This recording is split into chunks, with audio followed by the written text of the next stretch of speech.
Number one is invest in what you love. I love business.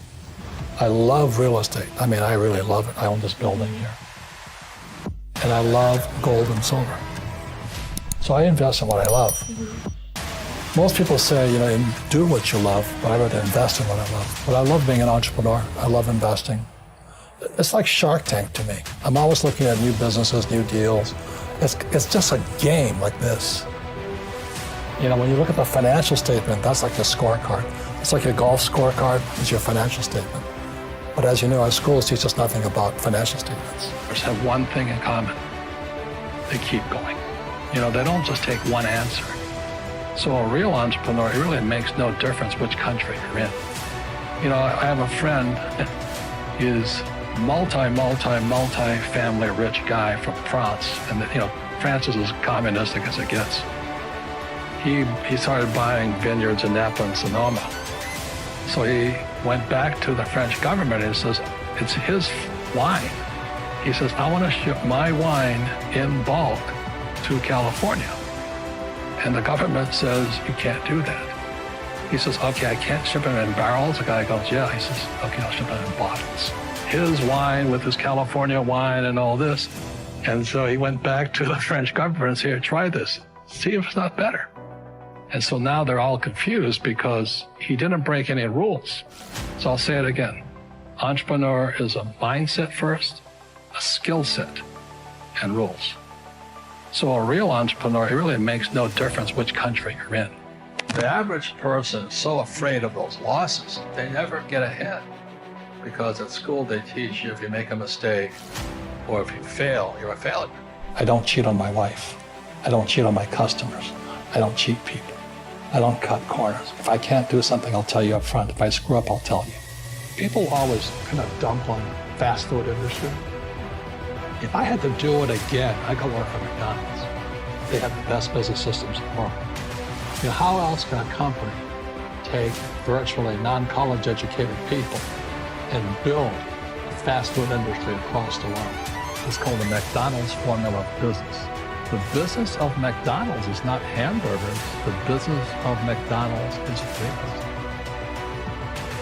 And that's the formula. So every time you go past the McDonald's stand, you deserve a break today, eat at McDonald's. But they're not seeing the real game. The game is that little hamburger stand is buying the most expensive real estate in the world. But today, McDonald's owns more real estate than the Catholic Church.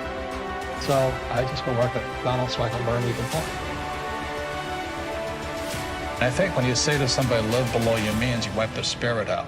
It's like saying to somebody, if you want to lose weight, go on a starvation diet. It doesn't make you healthier to starve yourself. So I would rather get financially educated so that I can expand my means without getting into excessive debt or where I start to lose. Because debt, you could say, is a two-edged sword. But telling somebody to live below your means is almost inhumane. I never felt good doing it. I wanted to strive to do better every day. I want to do better every day. I liked a good life. Whatever makes you feel better about yourself, stronger, more confident, to want to do better. And I think really that's the issue. When we're at the stage of our lives right now, to ask for more is not really it. But to do better, to feel better about ourselves is still important. It is very important. So all I focus on is putting the best team together. That's like the LeBron James. I don't want to be the smartest guy on my team, but I want to have the best team. And that's why I win most of my games.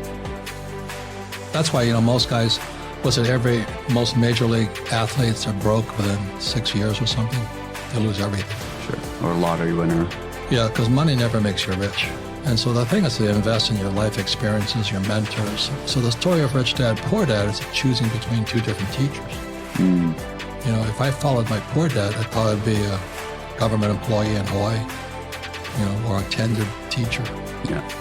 So it's a hard choice. You got to choose your teachers wisely. My poor dad, my PhD father, he always said to me, he says, I'd be a rich man if I didn't have you kids.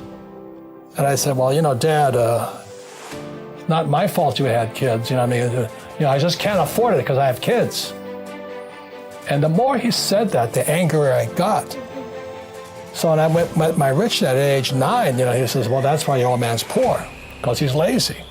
He thinks his PhD is going to carry him. He says, everybody can say, I don't have money, I can't afford it. He says, that's why he's poor. He's lazy. But my father kept going back to school, Stanford, University of Chicago, Northwestern. He never learned any of this stuff. They still don't know it, because most teachers want a paycheck, pension, and tenure. They want job security. So the mindset is different. Most of the projects I've started, I've never had any money. I like not having money because it forces me to think. I get creative. I have to educate myself. I have to talk to rich guys. Hey, how'd you do this? How'd you do that? How'd you do that? And what has happened to me, I just turned 72, I've never needed money. Because if I need money, I figure out how to raise it. So today you guys have crowdfunding and all that. I don't know what that stuff is. But it's easy to say I can't afford it. All the poor people say I can't afford it. All the poor people say, well, let's tax the rich. All the poor people are saying, well, give me a free education, free food, free schooling, free manicures, free pedicures. There's laziness. And when I meet people who don't have it in life, they don't really have that soul in them. The soul is there, don't get me wrong. It's there, but you don't need it yet. So today we're in this, I think we're going into a major depression. I hate to say that, but are you prepared for it? I'm prepared for it. I wrote a book called Rich Dad's Prophecy, and I said the biggest stock market in history was coming in 2016. So the biggest crash in world history came in March 2020. We're going into a depression, hope not. But I would say there's a 60% chance we're in a depression. Now, for somebody with a soul and a spirit, it's the greatest opportunity in history. The world's changing, I'm going to get out of this soon. How many times have I failed? I get screwed and blued and tattooed just like everybody else. But each crash makes me stronger, and that's where it starts. And everybody has that in them. Even if they didn't go to a great school, we all have a spirit, we all have a soul, we all have dreams, we all have desires. But it takes time. It's like Tiger Woods didn't become the greatest golfer on earth taking one golf lesson. He's gone down, he's gone up. He's the greatest athlete I know.